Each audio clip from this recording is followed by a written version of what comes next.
All right, what's going on, everybody? Welcome back. Welcome back. May the Most High bless you. I pray everybody's having a blessed weekend as we give the Most High all the honor, the glory, and all the praise. My title now says Building Churches and Not Building People. Building churches and not building people. I know that title is a little rough, but thank you, Pastor Wilson. I got your email a while back. You was looking at a video I done about, the problem in a lot of quote unquote, like people call it, black churches. That's division already. Just listen at that. Black church. What is a black church? Or a white church? Or I go to this church, this type of church. We got so many churches out here, so many religions out here. And brother, excuse my voice, because once again, dealing with this weather, man, lost it, but it's coming back. But I want to use this title, Pastor, and to all other pastors that's listening at this, I'm going to say some things, pastors, that's going to get up underneath your skin. Not to down you and not to criticize you in that kind of way, but to tell you some truth. And I'm just an ordinary young man, with no degree that listens at the Holy Spirit.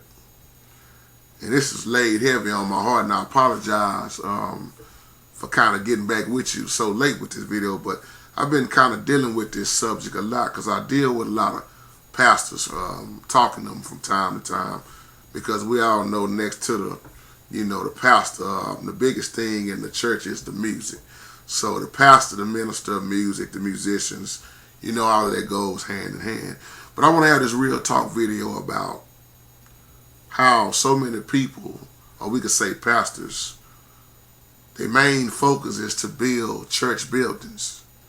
But if you're not building people, if you're not teaching and showing how to build up faith and live this life, then you wonder why we got so many buildings. And it's very important to build up each other.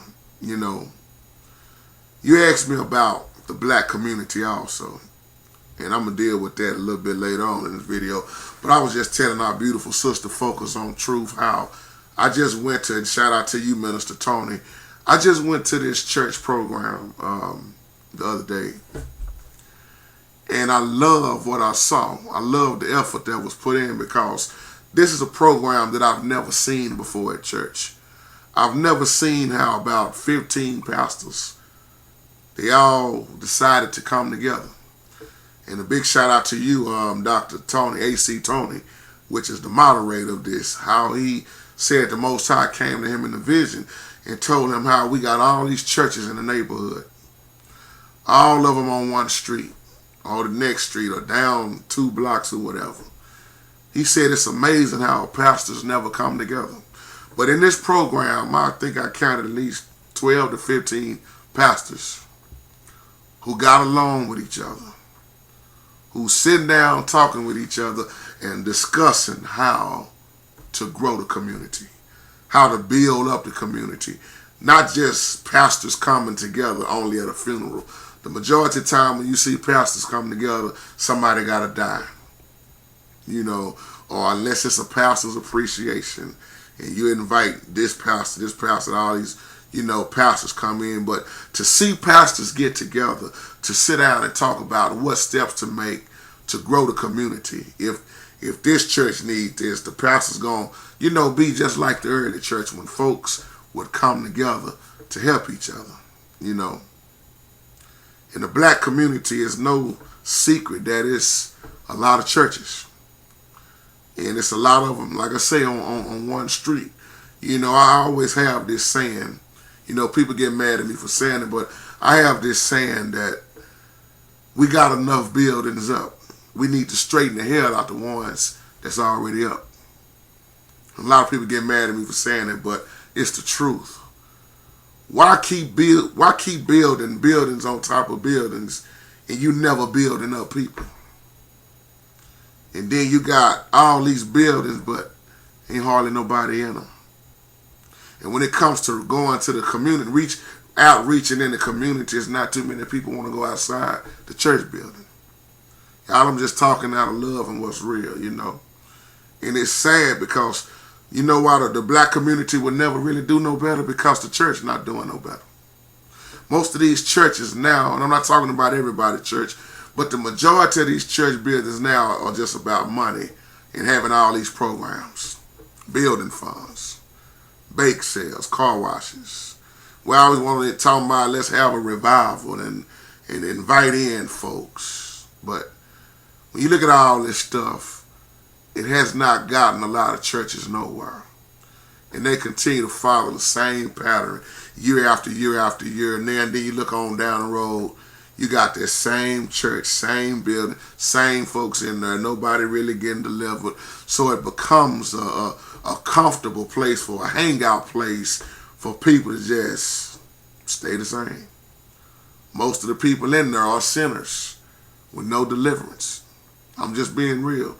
You know, but when you focus on the people, that's when you really, first of all, when you focus on the Most High and you have the vision and you got the pastor that's chosen by the Most High that is placed at that church, and that pastor knows what to do because that pastor is following the Most High. I'm going to say male or female because you got female pastors now.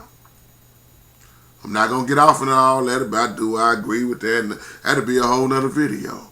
But just saying that in general, you got female pastors and you have male pastors. Everybody I know now want a building. Looking for a building and looking for a musician. This is a phone call that I get 7 days a week, look like.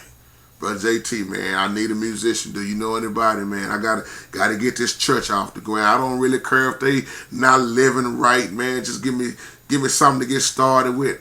Big mistake, pastors. Because when you accept anything, don't start complaining when anything and everything goes on in your church. It's sad that you don't want to check out the lifestyle of how somebody living, that you would rather place somebody in place that's living wrong to mess up your church than to really be obedient and be patient on the Most High to really send you what you truly need. As the pastors, you have to teach the truth. You got to stand on it. You got to stop all this compromising. We have had enough fundraisers, building funds, and won't do nothing with the money other than just keep begging, keep begging, keep begging. And what happens in a lot of cases is that people get the building mixed up with the body. That's why I say, y'all trust me, I'm not being funny and trying to talk down in this video. But just think about this for a minute. With all the car washes, once again, with all the bake sales, with every Baptist church you know has a fish fryer. All the little kids selling candy from on down, you name it. With all of that that's been going on for year after year after year, what has it really done for the building? You name it. Sell this, sell that, buy this, buy that. Am I knocking that? No, I'm just asking the question. What has it really done when your church building still has a messed up roof, messed up parking lot? The people that have been tithing. What happened to the tithe money? And it's a lot of blood on your hands, pastors, when you're not doing right, when you're not speaking right. What you have done to people. When you don't care about nothing but money because it's appreciation time, that's the only time you seem to get excited, and other than offering time on Sunday morning, something wrong with you. It's been so much that have been compromised, it's crazy now.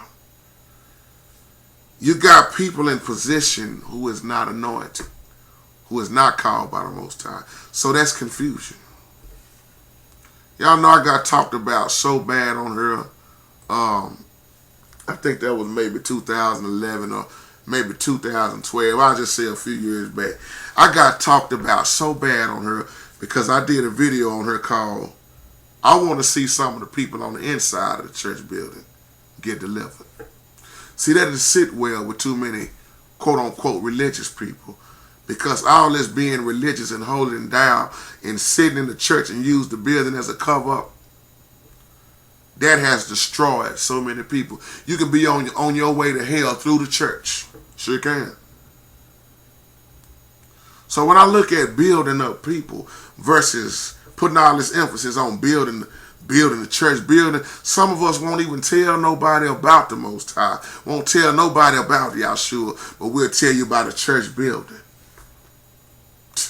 When we are the church. I'm not knocking the building. Why am I saying it like this? Because our Savior built his church. I didn't say he built his churches. CHURCHES. I say he built his church. CHURCH. The body. We are the believers. I believe it was Paul that said one Lord, one faith, one baptism. He built his church while we keep building churches, buildings. I'm not telling nobody what to do. Pastor, I hope you're still with me, man. I hope you're still with me. I'm just speaking what's real.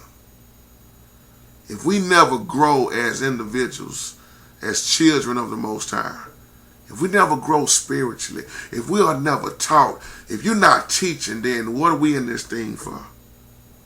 If we're not living it, most of all, what are we really doing? Now we see once again, let's look at the black community like you were saying. We see how messed up the black community is. Now let's look at this for a moment about the black community. Because I know a lot of us can relate to this, what I'm about to say. And once again, I'm not down talking. I'm just speaking facts and truth. I don't even like to say community because it's a community. When you look at a hood versus a community, it ain't even no comparison. Because people in the community stick together. They get things done. If something ain't right, if the street is towed up, people get together. They figure out what to do, who to call, and the community gets straightened up. But when it's just a hood, I done took neighbor off the front of neighborhood now. When it's a hood, it could be the lowest, dirtiest, most run-down place there is, not a community. When the liquor store sits right beside the church, and most church folks drive by and look and talk down on the drunks, the sinners, the hoes, and the dope dealers, or whatever that's walking by, when they continue to go by that, what does that say about the church that they call the church? The prostitute that you drive by, never speak a word or pray for. You see what I'm saying? We done got so comfortable with just, hey man, we on the inside of the building. That's all we need to do. You never even reach out. How do you expect to draw the lost when you don't go after the lost? When most people on the inside of the church building, once again, are still living in sin. I ain't talking about everybody.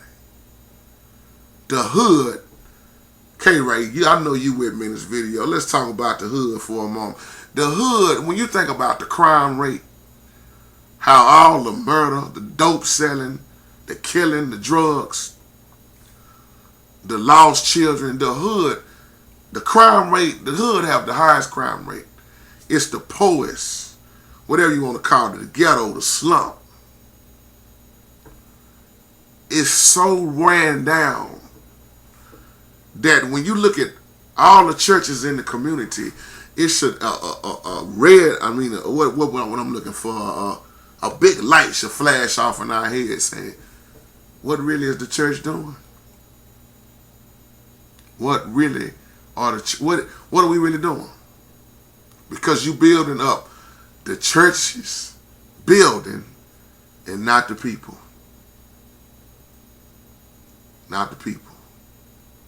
You know, we got more churches than crack houses now, look like. The crack house is full and the church is empty. Church barely full. Barely full. When it's Bible study night, 2-3 people there.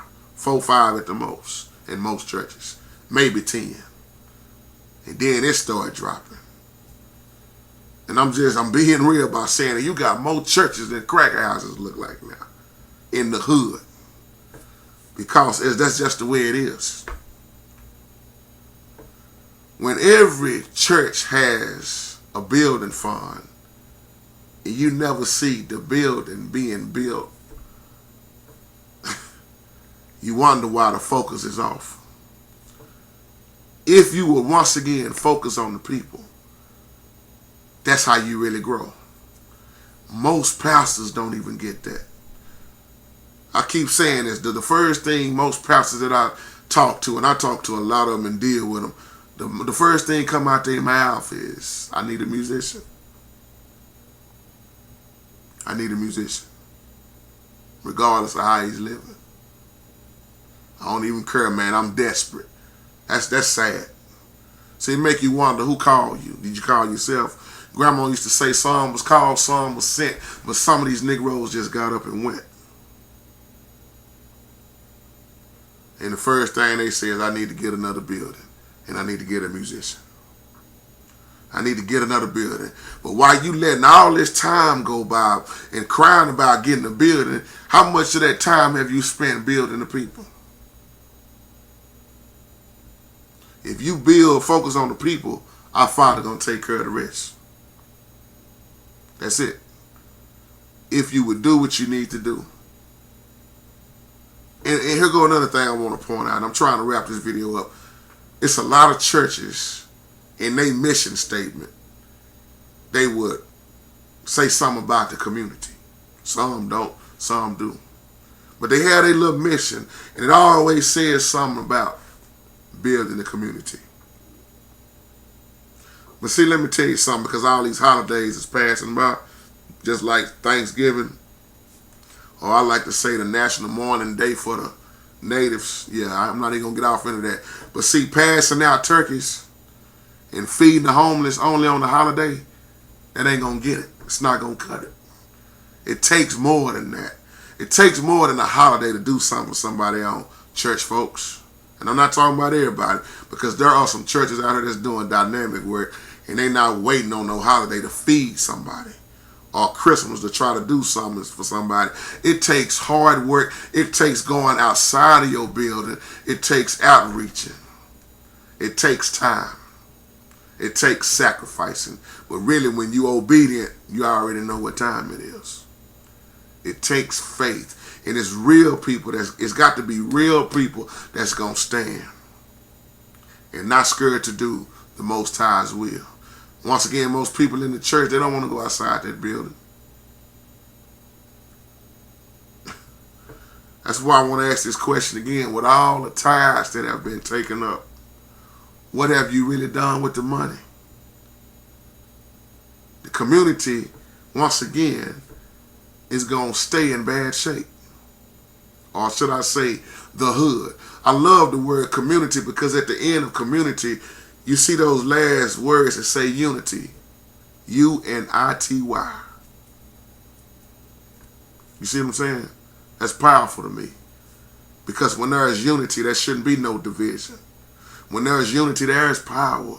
There is getting along, not hating, not fussing, not fighting. It's coming together. But here's the problem. Church is so much of a business now. Think about that. It's a business. Now I want to throw something at you. Looking at church as a business, which it shouldn't be. But this is how people look at church as a business. And when you think about a business, if that particular business is not meeting your needs, you're not satisfied with it, you're not happy with it, what you do? You stop shopping there. Uh-oh. Somebody catch that later. There's many reasons why people have left the buildings now. And if you caught what I just said, then you know why I said it like that. If a business is not meeting your needs, you go shop somewhere else. What's your point, JT? A lot of people go to church according to what it is they're looking for. If they don't have a good hooping and hollering, singing, preacher, they won't go to that church. If the music staff is not on point, they're not gonna go to that church. If they don't see this in there, but when it comes to that fired up preacher that's really preaching and teaching, and the church is quiet, you wonder why they quiet, because he's not entertaining them, like Pastor Cochran. Shout out to my brother. That's PP Drawings, Pastor. When you have those cut up sermons like that, ain't too many people gonna sit down and listen at that. Why? Because it's hidden right here. It's hidden the sin that you're living in.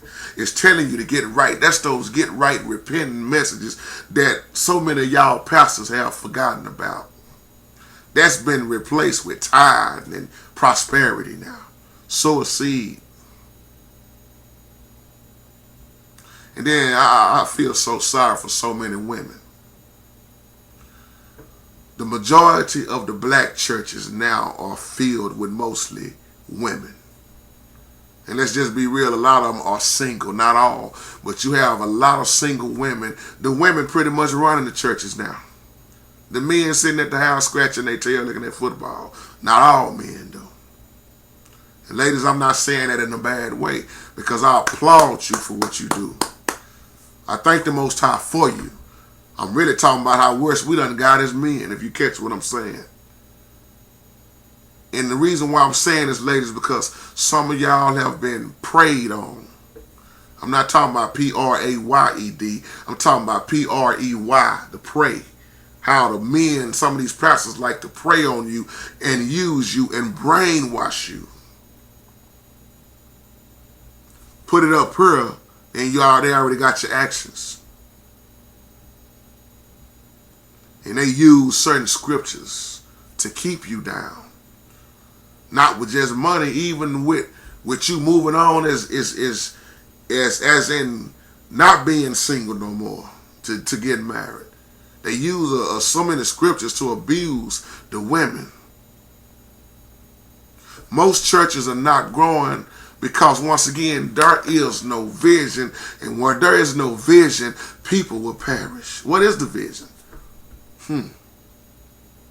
When you got people running the pastor, there is no vision there. When you got a people-pleasing pastor that's trying to please everyone, that's nothing going to happen right there. Not going to work. Because first of all, you can't please everybody. I don't care how hard you try. And if you become a people-pleaser, your church is not going to grow. Because you got to put away feelings. You gotta preach the word no matter what. If it's stepping on toes, then hey, step on it. Stop all this. I don't want to preach this because such and such, she don't want to. That's my tithe payer. She might leave if I start talking about, nah, you weak and watered down. You a jack-leg, bootleg. Call yourself the preach pastor. You're not called. Definitely not chose. When there is no vision, how can you move on? If you're sitting in a dead church, how can you move on? When you sit in a dead church, that tears you up. You look at all the time you have invested, all the money you have put in, all the energy, all in all you put into it to something that's just flat out dead. It destroys you. And I got to say this because I'm so sick and tired of so many preachers with this hooping and hollering and spitting in the microphone with this same old Easter Sunday message. You got to use that cross to save you because you done fell off in your sermon. I'm just being real, y'all. This same old hooping and hollering Easter Sunday message. Didn't he die? Went down Friday and early Sunday morning he rose again early Sunday morning. He been got up off the cross. All this time done passed by since he got off the cross. Went down Friday and early Sunday morning. That ain't even right. If you would count time the way the Most High said. But not to even get off into that. If you're going to teach it right. My point is, he got off the cross. What have you been doing since he got off the cross? You're still acting like he never got up. Why are you saying this, JT? We are called to reach people, build up each other once again. Draw strength from one another. Pray for one another. Serve one another. Serving others is part of worship. That's what's missing. Most people I know don't want to be served. They want to be, they don't want to serve. They want to be served. How many people have we ran away from the church because they ain't dressed right? They don't talk right. They don't look right. They got makeup on. They got earrings in their ear. They got tattoos on their body. They came in here with a hat on. They can't come in here like that. How many people have we ran away? And I'm going to tell you this as I try to close out for show this time. Because this is the month of December. Few more days is December the 25th. And I mean this out of love, but I'm going to say this. Take this month for example. Most churches have already closed down, especially Baptists. Done closed the whole month of December for a pagan, traditional, so-called Jesus birthday, which ain't even biblical nowhere. It's all fake. You really celebrating Nimrod. But just feel me with this as I close. This whole month, church done been shut down. There is no Bible study at all because of this month. It's Christmas time. I know I'm going to kill some of y'all spirit with this, but hey, the truth got to be told. You done shut down the whole month of December with nothing but a lie. Now, my point is, look at how much teaching you could have taught while you shutting the church down. The teaching, this could have been the month where somebody could have came to the building who could have been lost, seeking salvation. But they can't go to Bible study this month. The doors is locked, the lights is off, and the parking lot is empty because it's so-called Jesus' birthday. Celebrating something he ain't never even tell you to celebrate. I disagree with these pastors when they get up in these pulpits talking about Jesus mad at his birthday because people not going to recognize him on his birthday. He ain't never even tell you to recognize his birthday. Probably why it was never put in the Bible. You think he's sitting up having a pity party because people are not going to say happy birthday when you don't even know when it was his birthday? See, all of this stuff is confusion. Nothing but lies. And we won't even tell the truth. Sad thing is, most people won't go to church to hear the word. I mean, most people won't study on their own. They waiting to go into the building to hear the word because half of them ain't going to study no way. So now you done close the building for a holiday, a holiday. You know what that's going to also do? Make people real lazy. Our Savior ain't never told us to take off for some pagan, traditional, so-called not his birthday. He celebrates God, other gods. You won't hear this at church though. That's why I'm loving you, and I love you, and I'm telling you the truth. So while you out Christmas shopping, getting broke, singing Christmas carols and eating and putting up the Christmas tree and waiting on Santa and being merry and getting ready to open up presents, the church is closed down for this month. The lost is going to stay lost. May the Most High bless you and keep you. That's my time, y'all. Y'all have a wonderful, blessed day. Peace.